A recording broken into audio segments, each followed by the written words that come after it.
Oh, bakit umiiyak ka? Ha, bakit umiiyak ka, princess? Tapos tinatalikuran mo ako. May pagkabastos ka. Sis! Oo, lang adi ko to eh. Inaayos mo ang tuloy. Ha?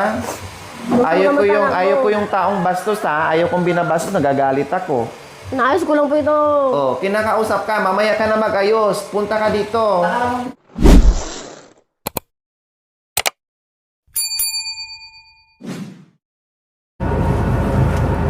Yes, magandang umaga po sa ating lahat mga kabayan. Siguro inaantay din itong mga kabayan na mapuntahan namin. Yes, wala na tayong patupik-tumpik po mga kabayan.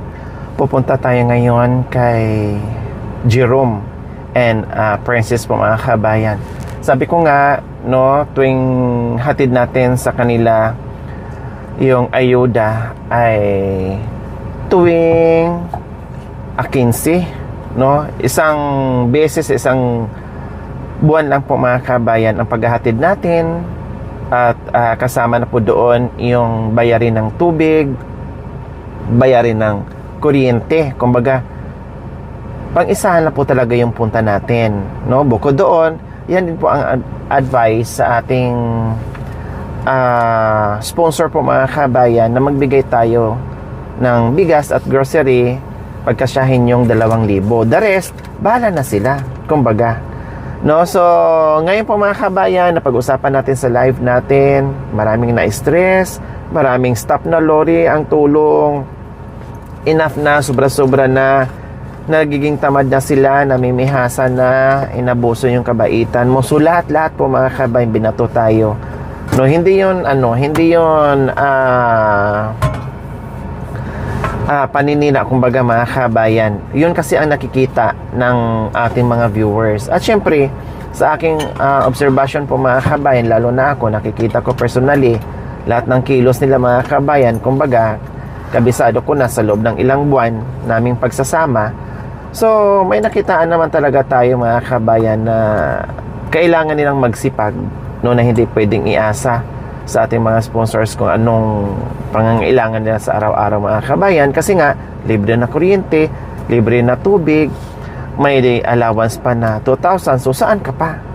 Diba? Meron ka pang hanap buhay, may motor, at naayos pa ang bahay mo. O ano pang hanapin mo mga kabayan? Kompleto, Ricados na po ang binigay at yung pagmamahal natin na pinadama dito sa pamilya ni Jerome. So sa atin lang naman mga kabayan, hindi po natin yon kinuwenta, hindi po natin yon binilang kung anong mga tulong na naibigay natin. Siyempre, pagmamahal natin yon, gusto natin na may angat yung buhay nila. Ang point natin dito mga kabayan is, nabigyan na natin lahat-lahat. Dapat magpakita naman din ng kasipagan at pagpupursige sa buhay-buhay. Paano lang pala kung hindi tayo tutulong sa tubig, sa kuryente, sa allowance na 2,000, paano lang pala ang buhay nila mga kabayan kung ganun na lang naaasa sa sponsor?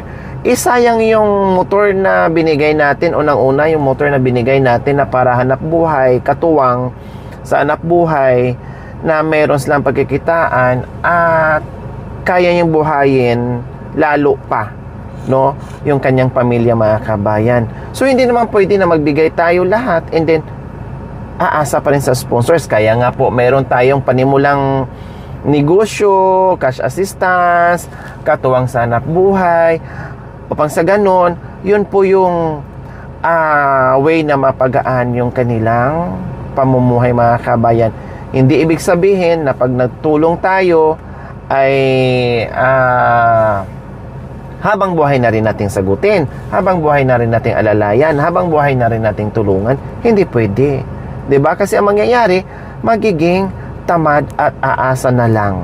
Dahil ayaw nang mapagod, ayaw nang mainitan, ayaw nang mapawisan, no, ayaw nang maghanap buhay kasi meron naman.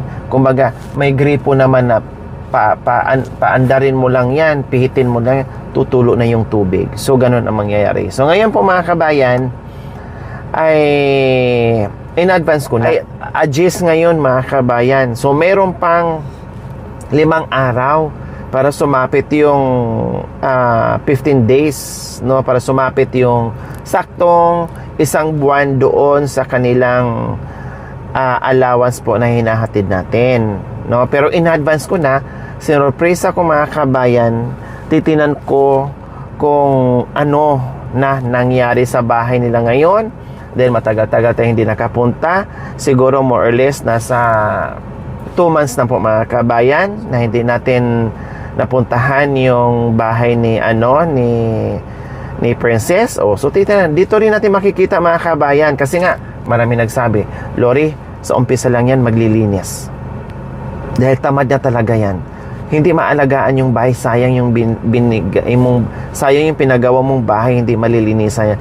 Ngayon lang yan naglilinis, no, dahil alam nila na pinupuntahan mo pa sila lagi. Pero pag iwanan mo yan ng ilang buwan, ilang taon, no, nako, babalik sa dating gawi yan, magiging dugyot yung bahay. So titinan natin, no, hindi rin natin masisi ang mga nagko-comment mga kabayan, kasi yan naman din kasi ang nakikita nila, no. Nakadepende po mga kabayan ang komento sa mga nakikita at kung anong klaseng recipient ang mga tinutulungan natin. Normal lang po yun.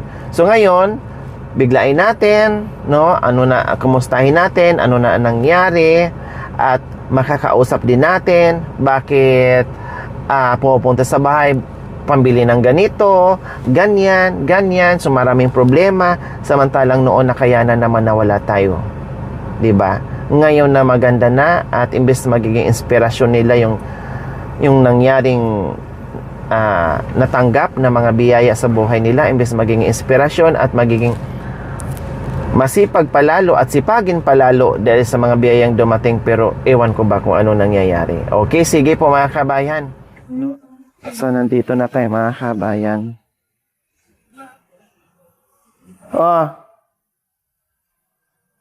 Kumusta? Wala pa si Jerome? Nasaan yung motor?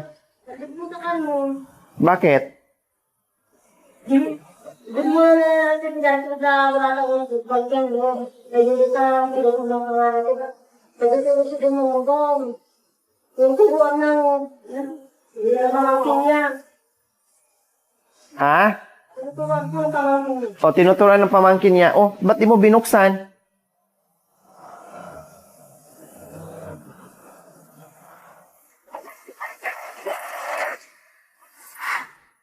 Yung motor dito mga kabayan, wala. Nandun daw sa Carmen. No, tapos si Jerome hindi pa umuwi. Malapit na uli na sila. Oh.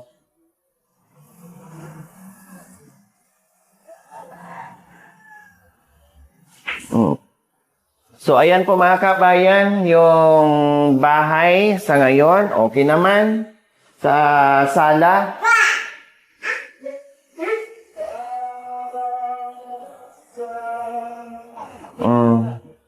Yung kwarto. Papasok ako ha.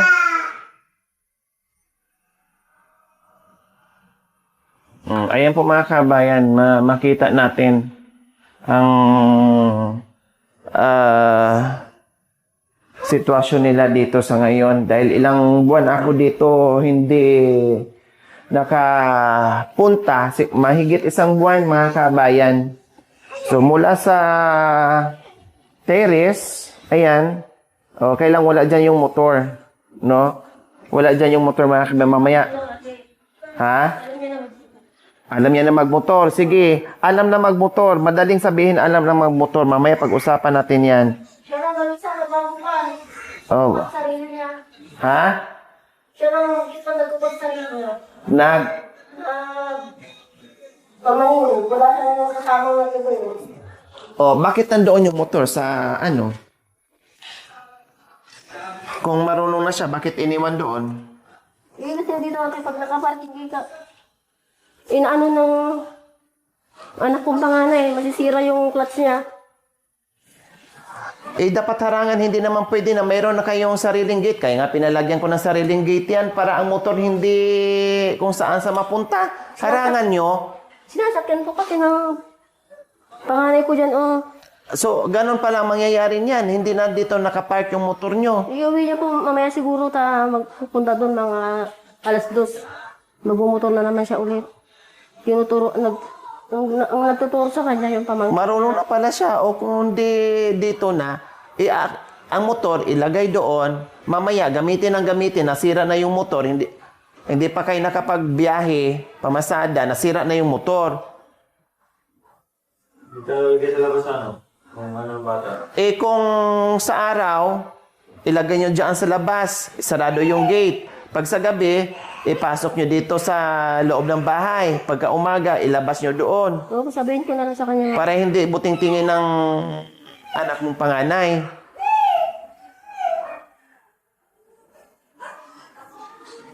Anong oras si Jerome umalis ng bahay? Kanina, wag po siyang alas 6 umalis. Alas 6, so hanggang ngayon, hindi pa nakauwi. Malapit na uwi yun. So ayan po mga kabayan, kasi yung mga ano nyo, yung mga binabatong komento po mga kabayan na hindi ma-maintain ni Princess yung paglinis dito. So yung terrace okay naman, no problem, no? Wala namang kalat, okay naman, nawawalis na naman, naayos naman. Ganon din po ang sala, no? Yun nga lang, siyempre natural, may mga ano lang yan, may mga alikabok kulang lang sa walis po mga kabayan. Kumbaga, kung hindi man makitaan natin na ganun kalinis mga kabayan, ay ang importante hindi na tulad dati na talagang sobrang hirap mga kabayan. Ngayon, kahit pa paano, ay hindi naman siya ganun kalinis. Kumbaga, hindi man siya ganun kalinis mga kabayan. Pero, nami-maintain niya yung pag-organize sa mga gamit. Yun yung mahalaga doon mga kabayan. Pati dito sa sa kwarto nila. Pinapakita natin kasi sabi, 1 buwan lang yan, Lori, 2 buwan lang yan, Lori, 3 buwan lang yan. Balik sila sa dating gawin nila kung ano yung mga nakasanayan yung sila. So ngayon pinapakita natin para kayo na mag-judge mga kabayan, no, mula noon hanggang ngayon kung ano ang nakikita nyo ngayon sa pagpunta ko na surprise sila, no, na ang bahay, kung ano yung itsura ng bahay sa ngayon mga kabayan. So, kayo na makapagsabi, no? So, kayo na makapagsabi, pinapakita ko sa inyo para tama ba yung mga sinasabi nyo na pagdating ng 1 buwan, 2 buwan, 3 buwan, yung bahay ay magiging dugyot na. So, ngayon, makikita nyo at makapag-comment kayo, no? Mabago ba yung inyong opinion o mabago ba yung inyong komento na nasilip natin ulit ngayon yung bahay nila? O dumating si Jerome, hindi nga po nagtagal mga kabayan, dumating si Jerome at may daladalang pagkain. Tamang-tama yung ano namin, tamang-tama yung dating namin mga kabayan na ilang minuto lang ay dumating din si Jerome. Kasi sabi ko nga, kung hindi namin maabutan dito, no, ay hanapin din namin doon sa labas mga kabayan. No, kasi kailangan namin mag-usap para malaman natin mga kabayan yung mga, syempre, kung ano mang nangyayari dito sa kanila, lalo na yung motor hindi ko nakita dyan. So, malalaman natin ngayon, no? Malalaman natin ngayon at makausap natin na dalawa na po talaga sila ni Princess and Jerome.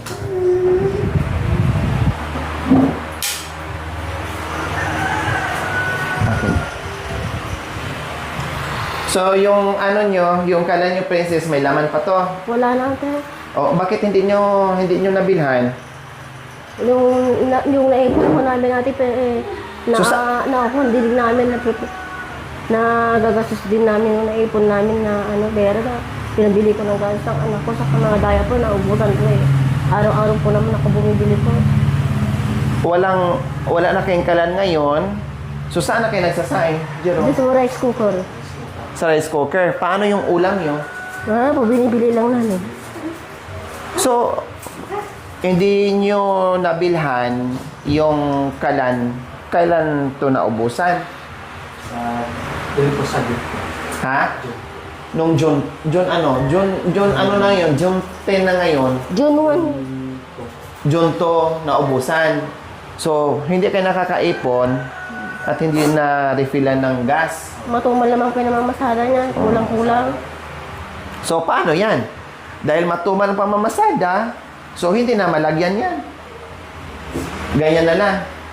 Hindi na malagyan, mag-rice cooker na lang kayo. Kaya nga binigyan ko kayo ng binilhan kayo ng kalan at saka tangki. Ang purpose doon, makakatipid kayo sa pagkain nyo na magluto kayo. Okay lang kasi may rice cooker kayo. Okay, sige. Hindi rin kayo makakatipid kasi magkukuryente din kayo eh. Kukonsumo din yun ng kuryente.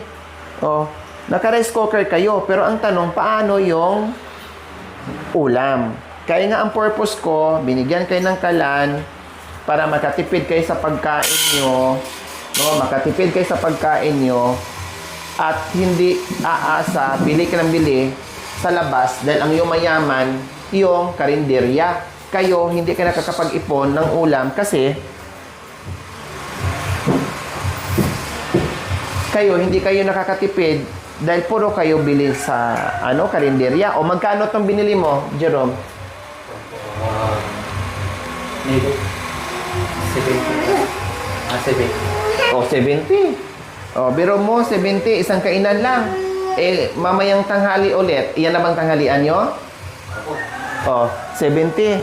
Mamayang hapon ulit, 70 ulit. Oo. Pan na lang po. Pang bibili ng gatas ng mga bata.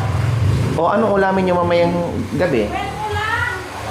O, Wala di nga. ba? O, another 70 pesos. Hindi na kami kumain kagabi. O, Hindi kami nga. Wala kami o bakit di kayo kumain kagabi? wala kaming ganang kumain.